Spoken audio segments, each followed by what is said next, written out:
So we want to continue with our discussion of the model of the atom, but first we need to just recap a little bit about the periodic table. So keep in mind that we have our periods going across, they are going horizontally, and then we have our groups that are going vertically. And things that are in the same group are going to have the same number of valence electrons. Remember, we can find that number of valence electrons from that group number or the last digit of the group number. So here in group 13 it would be 3. And we don't have a way of predicting from the group numbers for those transition metals in the middle. Keep in mind also that our period number here tells us the number of energy levels of electrons. So things, for example, here in period 5 would have 5 energy levels or 5 shells of electrons for things to go into. And we're going to talk a little more specifics about kind of where those electrons are going here in a second. So we've been thinking about our model of the atom and the fact that we can have these different energy levels, but also at each of those different energy levels, we can have kind of different regions of probability where we're likely to find an electron, and we're going to call those orbitals. And so there are 4 types that we're going to talk about.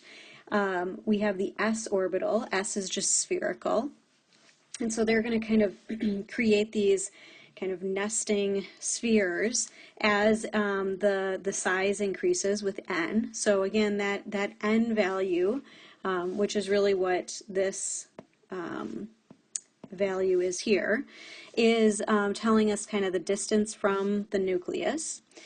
So as we get further and further out, we're going to be adding those shells.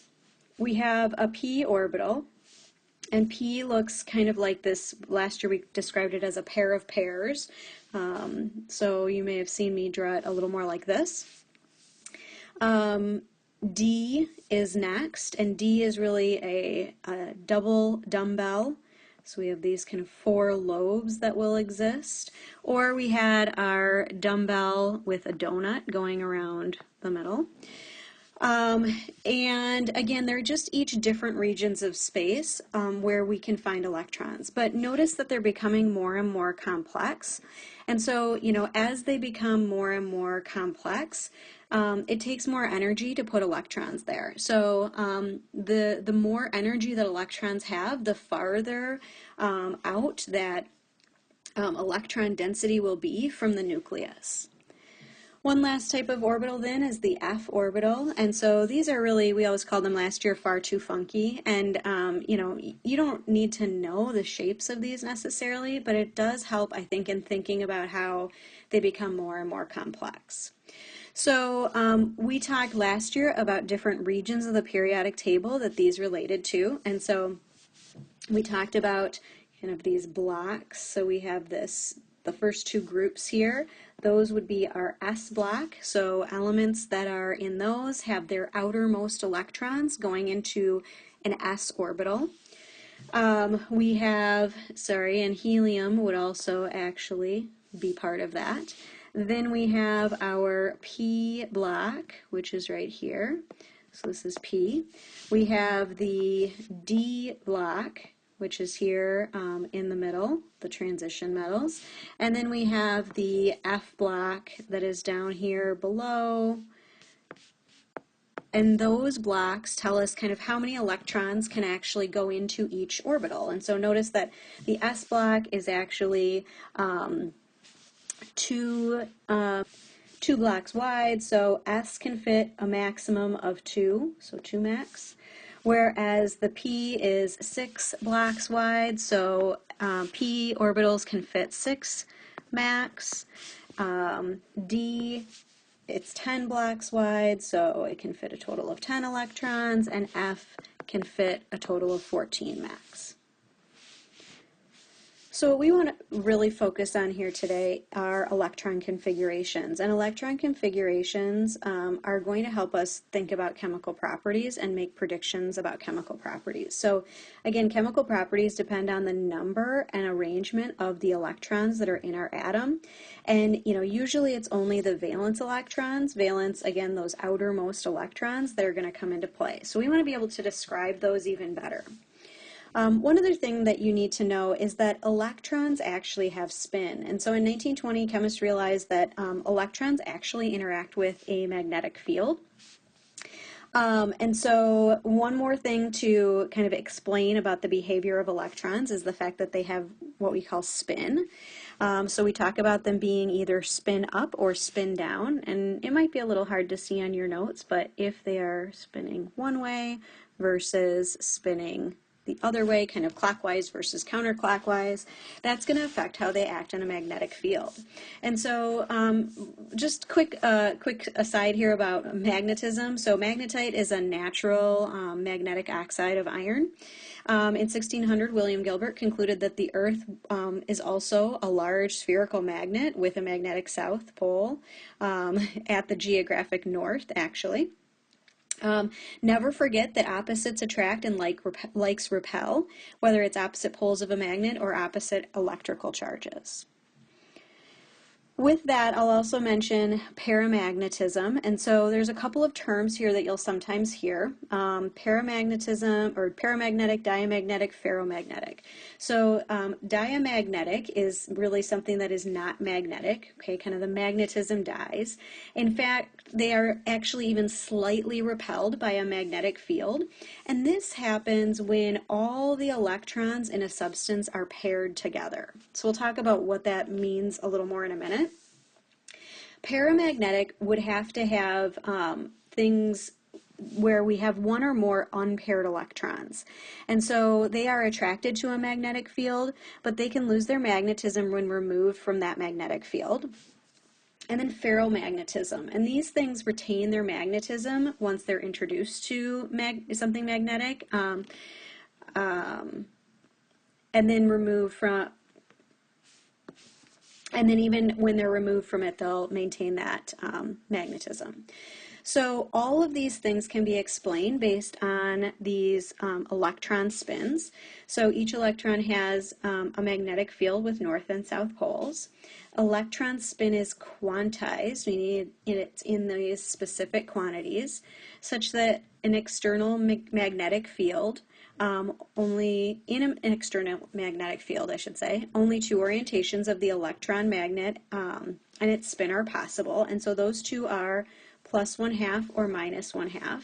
And like I said, we talk about them as spin up or spin down, and so oftentimes we just represent them with an up arrow or a down arrow to show the two different possibilities. Hydrogen is paramagnetic, and if we kind of think about why that is, it has one electron, so, and whether it's spin up or spin down, there's only one of it, so it's going to be something that would be, has one unpaired electron, whereas helium actually has two electrons. They are going to be a spin up and a spin down. And so they cancel each other out and they offset each other, so that would be diamagnetic, okay? So let's talk a little bit more about how we know kind of about those electrons based on what we know about the periodic table. Ooh, but before I forget, I almost forgot about ferromagnetism. Let's talk quick about that, because that's the major type of kind of magnetism you're probably used to. And so ferromagnetic materials are clusters of atoms with their unpaired electrons that are aligned within a cluster. And those clusters are more or less aligned, and the substance acts like a magnet. Now, you got to be careful to not drop it, and we'll talk about that in a minute.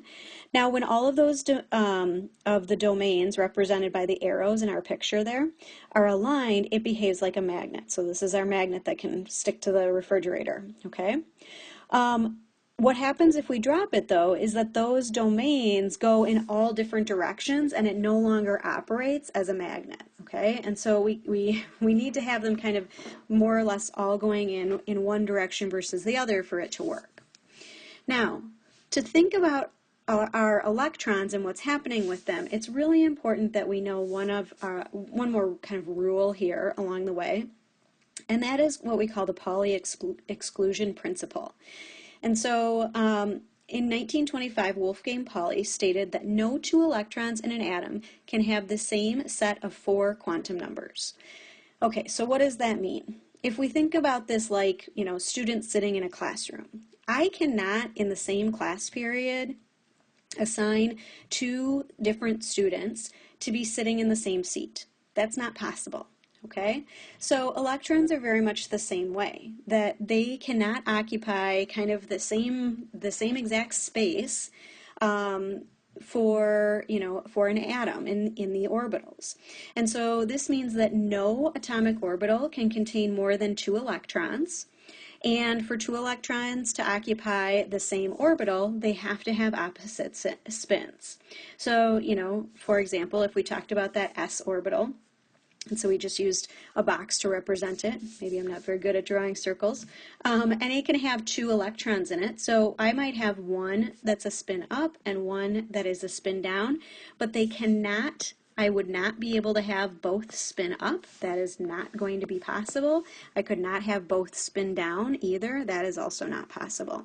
So those electrons can't be sitting in the exact same seat that we have available to us in the orbitals for an atom. And that's really what the Pauli exclusion principle says. So let's think about our orbitals. Now there's a whole bunch of text on this page, and I'm going to go through some of this, but if you're feeling like, man, I don't know if I'm getting this, hang in there. We're going to do some practice, and I think it's gonna start to click, okay? Okay, so let's start to think about these atomic orbitals and their energies. So first of all, the order of those orbital energies is going to really be based on the n value. And really, we're going to use the periodic table. There's a little formula here. We don't really care about that, okay? Many atoms are not only going to depend on n, but also on L. And L is used to describe the type of orbital. So meaning, is it an S, P, D, or F? Okay? N and L, those are the letters that they use with what are called quantum numbers. We're not going to do that here. We can use the diagonal rule or what's called the Aufbau series, okay? Aufbau just means that we're filling from the lowest to the highest energy, okay? So low to high. If you have the chance to view a sporting event or a concert from, way up close, you're going to go to that way up close area, right up to the stage, as opposed to being way in the back, far, far away, okay? That's going to take you a lot more energy to get to those spots. The orbital radius changes slightly when we change the orbital type. So just know that does happen. Those orbitals can sometimes be called subshells also, and we can have a little bit of change in their size as we get more and more of them. Energy of electrons in these subshells is raised due to repulsion. So we do get repulsion, and that can affect how things kind of fill in. So we'll talk about, that'll be some exceptions that we'll see along the way. But we're really going to organize things based on the periodic table. And we're going to be able to write some electron configurations by the time we're done with this. And we're going to see that we're going to start to clump some things together so that we can kind of shorten things up as much as possible. Okay, so far we've had a couple of rules. We have the Pauli exclusion principle, so no two electrons can be in exactly the same position.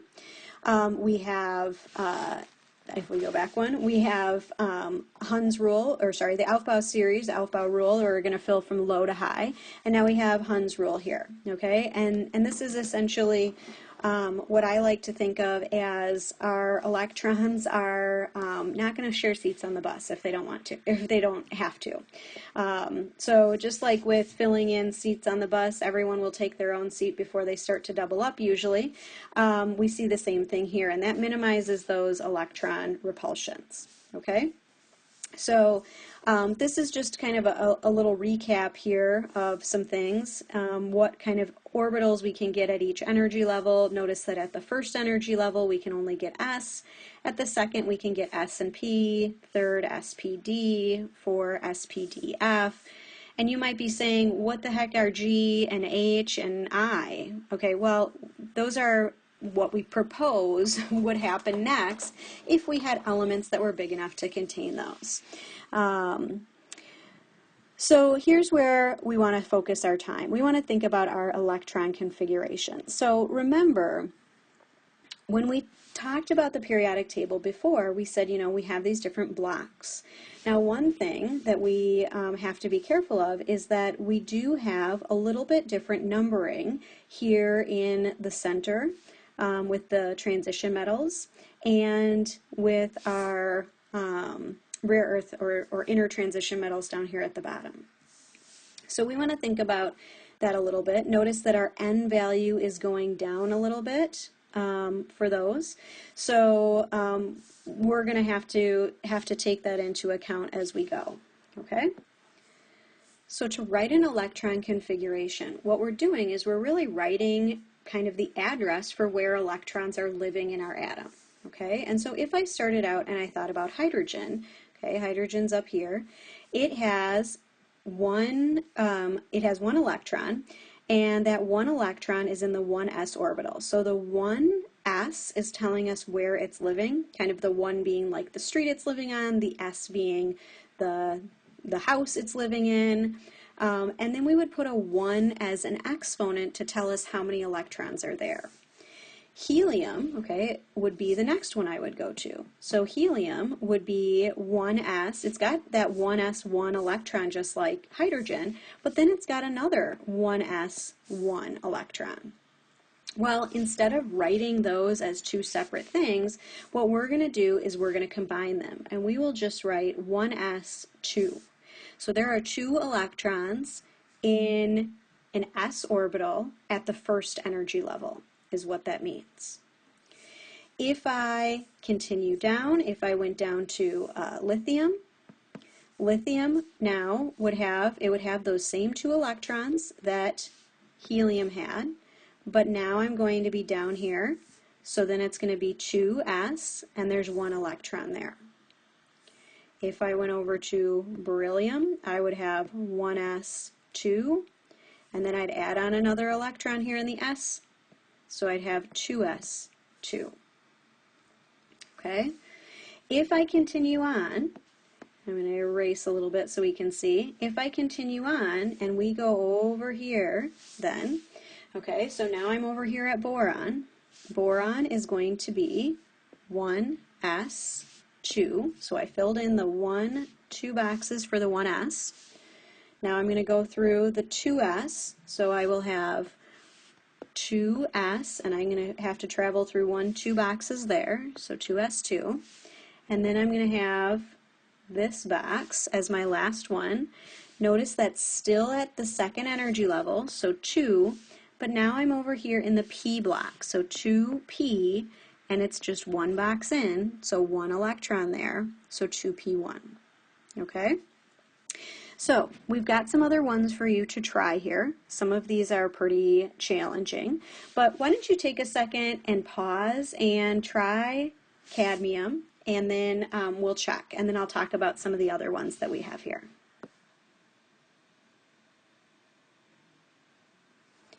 Okay, so let's think about cadmium. First of all, we have to find it on the periodic table, and thankfully we can see that here.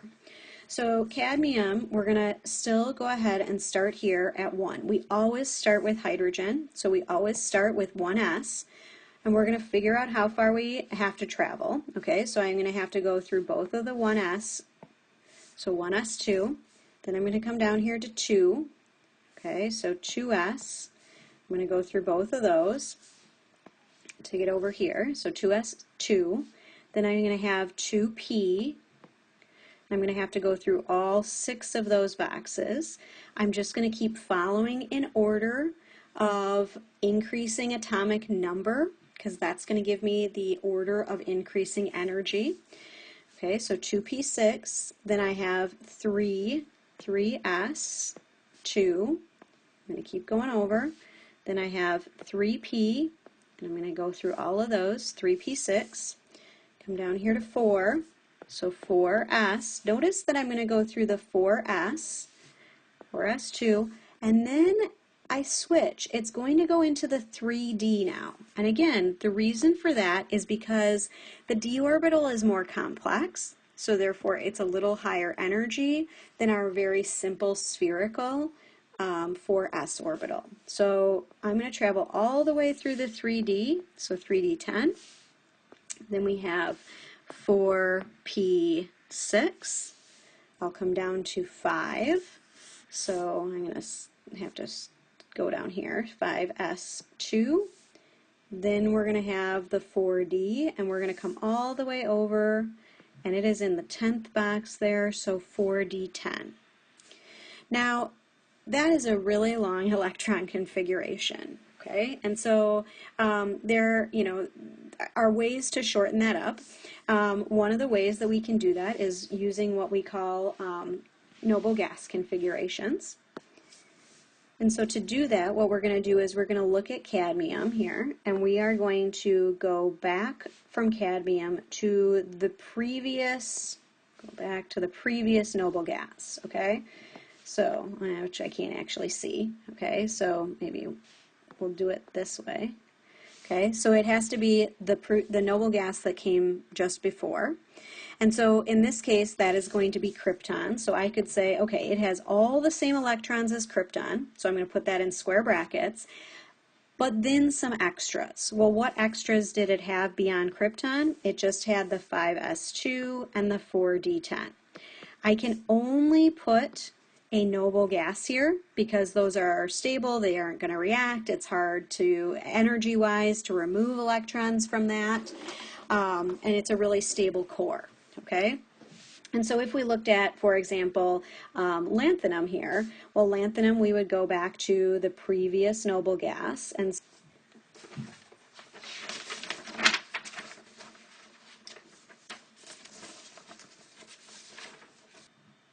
so if we actually look at the periodic table that is from AP, you'll notice that we've got these two boxes here, and then they correspond to these down below. So we would actually have these two elements here being D1, just like everything kind of from group 3 down is going to be D1. In how it ends, but then after that we would start with this being F1 and F2 and F3 and so on. Okay, but then HF is going to be back to being D2. Okay, so let's take a look at an example. So if I was going to write the electron configuration and the noble gas configuration for HF here, we would write xenon 6s2, but then I'm going to write 4f14 because I would have to come down and go through all of these to get back up here, and then I would write 5d2. And I'm not going to write it as 6s2, 5d1, 4f14, 5d1 again, 5d1 again, because I want to combine those, okay? And so I'm going to keep those d's together, and we're not going to, we're just going to put them all together at the end. Okay, so let's take a look at two more. Why don't you try the last two, RA and AC, and then we'll check. So go ahead and pause, and then we'll check in.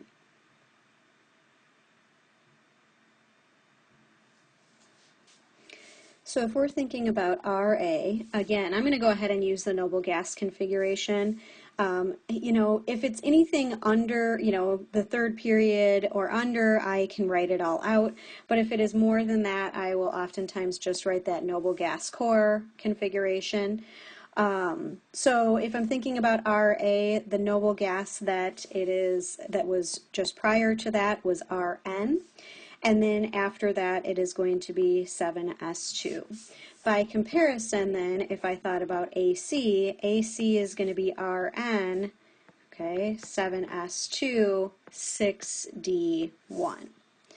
Okay, if I thought about RF, I know this wasn't one you did, but RF would be right here. That would be RN, 7s2, 5f14, and then it would come back to 6d1. Okay? So let's take a look at one more thing here. Oh, and by the way, I really need to say this is huge for you to know how to do. You will definitely have to do this, look at electrons at some point and write an electron configuration in some way, whether it's an abbreviated one like this or a full one like the one here for sulfur. But you will need to be able to write those for the AP test and for my test. So, if you're struggling with this, please make sure you reach out and get some extra help. So the next part of the notes talks a little bit about what's called orbital notation, and we can use like lines or boxes to represent our different orbitals. And, we really don't typically do this because we'll use the electron configurations, but this kind of visual way of showing our electrons helps us think about if they're paired or unpaired, and therefore helps us think a little bit more about bonding. So I'm not probably going to do these other ones because I'm mostly worried about our smaller elements. So let's take a little closer look at sulfur.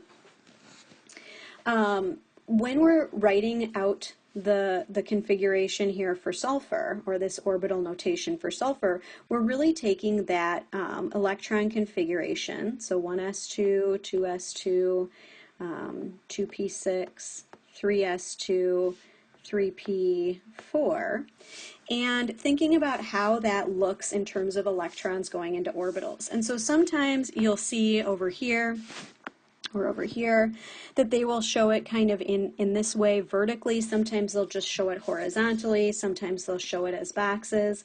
But either way, we are trying to get across the idea of where our electrons are going and how they fill in order of energy. So let's just take a second, and I'm gonna draw some boxes here. So if this was my 1s orbital, I would have 2 electrons that would fill in there. They would have to be a spin up and a spin down. Now, and you'll notice in the way that I drew it here and in this diagram over here, we usually take the side off of one of our arrows just to fit them into the boxes better. And I don't know, maybe it's faster to do a quick up and a quick down like that. But you'll oftentimes see that. So it's not a typo. It's not like a weird printing. It's actually the way that chemists will write it. So we have our 1s orbital there. We have our 2s, okay, next, and that's again going to have 2 electrons in it. We would have our 2p orbital that would come next, and we actually have 3 of those. Okay, so we've shown it as 3 lines up here, but we could have it as 3 boxes. We're always going to fill those in, and that's kind of what they're trying to get at with the color coding here. We're going to fill those in so that those electrons don't have to share seats on the bus until they absolutely have to. So we'd have 1 up in each of them, and then we'd come back and fill them in a second time. Okay, so that's again that Hund's rule that we're going to fill in every orbital once before we start refilling it. That's going to reduce the repulsion between those electrons. 3s would come next, so that will just be 1 box, and we'd have our up and then our down, and then we get to 3p, and here's a really important spot. So again, we have just those 3 orbitals. We're going to fill them in each once, 1, 2, 3, and then we'll fill that one in again. So there's only 1 that's filled in twice, and there are 2 that are not filled in. So if we think about this a little bit, this is important to realize that we've now got these 2 spots, these 2 orbitals, where sulfur doesn't have any electrons there. That is a perfect spot for sulfur to form some bonds. And so we might have another orbital that's partially filled that will overlap with that, and that's how we're going to get a bond. So couple of key things. It's really important to realize that the periodic table is our guide. We have those different energy levels here, 1, 2, 3, 4, 5, 6, 7. Okay, they do change for our D and our F block. So this is going to be down to 3, 4, 5, 6. Okay, and then our F block would be down 1 more, so 4 and 5. Okay, it's back up for the P block here. Okay, so this would still be 2, 3, 4, 5, 6, 7. And so you might want to put some labels on your periodic table. This helium is going to go really kind of over here with the 2s, or the S2, I should say. And so we want to really count those boxes to tell us how many electrons are there. Okay, so let's do a little practice and we'll check in later.